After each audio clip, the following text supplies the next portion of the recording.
Hi guys, আমার চ্যানেলে স্বাগত। আর এই দেখো, আজকের আমরা হচ্ছে গিয়ে আটা আর ময়দা মিশিয়ে হচ্ছে গিয়ে ঠাকুরের জন্য লুচি বানাবো। দেখতেই পাচ্ছ কীরকমভাবে লুচিটা ফুলছে। প্রথমে তেল গরম করে নিতে হবে, আর ছাঁকনির মাধ্যমে একটু চাপলেই কিন্তু অটোমেটিকলি দেখতেই পাচ্ছ বন্ধুরা লুচিগুলো কিন্তু ফুলে যায়। তো তোমরা সবসময় কিন্তু লুচি যারা গরম তেলে ছাড়বে তাদের কিন্তু লুচি ফুলবেই। দেখতেই পাচ্ছ আমাদের প্রত্যেকটা লুচি কিন্তু ফুলেছে। আর এখানে আমরা ঠাকুরের জন্য বানিয়েছি কিন্তু আলুর দম। এই রেসিপিটাও কিন্তু পুরোটা কিন্তু ইউটিউবে থাকবে। এটা কিন্তু খুব সিম্পল রেসিপি আর একদম ভেজ, আদা রসুন ছাড়াই এটা কিন্তু বানানো হয়েছে। এটা হচ্ছে কি ভেজ আলুর দম।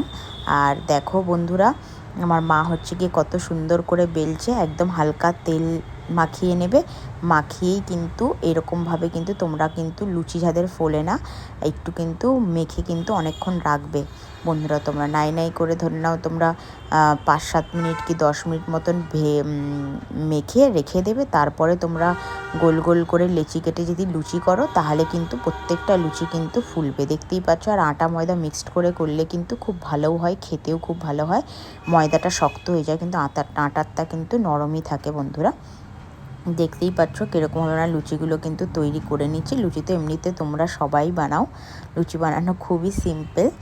আর তোমরা চেষ্টা করবে যারা হচ্ছে গিয়ে লুচিগুলো ছাড়ো তখন যাতে তেল একদম না ছেটে তোমাদের দিকে, তার জন্য খুব সাবধানে কিন্তু লুচিগুলোকে কিন্তু করতে হবে। আর দেখো কত সুন্দরভাবে আমাদের প্রত্যেকটা লুচি ফুলছে। আর এবারে দেখো বন্ধুরা, আমরা ঠাকুরের জন্য সকাল সকাল বানিয়ে নিয়েছিলাম কিন্তু পায়েস। আর এখানে নিয়ে নেওয়া হচ্ছে আমাদের আলুর দম, আর আমাদের ঠাকুরকে দেব হচ্ছে গিয়ে গরমা গরম লুচি।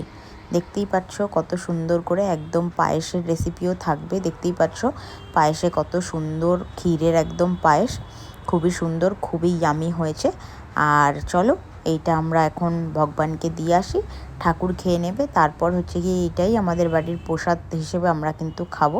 তোমরা চেষ্টা করবে যেই দিন তোমাদের বাড়িতে কিন্তু ভেজ রান্না হয় কিছুটা রান্না করে কিন্তু তোমরা ঠাকুরকে দেওয়ার চেষ্টা করবে বন্ধুরা। এরভাবে কিন্তু ঠাকুর ঘরের কিন্তু পজিটিভিটিও কিন্তু খুব কিন্তু বাড়ে। আর এই যে খাবারটা যে তোমরা ঠাকুরকে দেবে, এই খাবারটাই কিন্তু তোমরা ফ্যামিলিতে যত মেম্বার আছে তাদেরকে অল্প অল্প করে দিয়ে দেবে। তাহলে দেখবে বন্ধুরা তোমাদের সারাদিন ভালোও যাবে। ঠাকুরের ভোগকে যদি তোমরা দিনটা শুরু করো তাহলে কিন্তু খুব ভালোই যাবে। যে কোনো খাবার করো যেইগুলো একদম প্রপার ভেজ, সেইগুলো কিন্তু ঠাকুরকে তোমরা সবাই দিতেই পারো।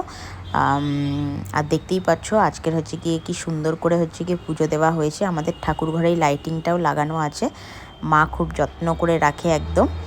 আর এর মধ্যে আমরা দিয়ে দিচ্ছি কিন্তু তুলসী পাতা। তোমরা জানবে বন্ধুরা সবসময় কিন্তু খাবারের মধ্যে কিন্তু তুলসী পাতা দেবে, তাহলে কিন্তু এটা কিন্তু সরাসরি কিন্তু ভগবান কিন্তু গ্রহণ করে। এটাই আমাদের হিন্দু ধর্মের কিন্তু নিয়ম আছে। তাই তোমরা সবসময় চেষ্টা করবে যখনই ঠাকুরকে যে কিছু খাবার দাও তখন হচ্ছে কি তার মধ্যে কিন্তু তুলসী পাতা ধুয়ে কিন্তু দিয়ে দেবে। Thank you. আমার ভিডিও ভালো লাগলে আমার পাশে থেকো।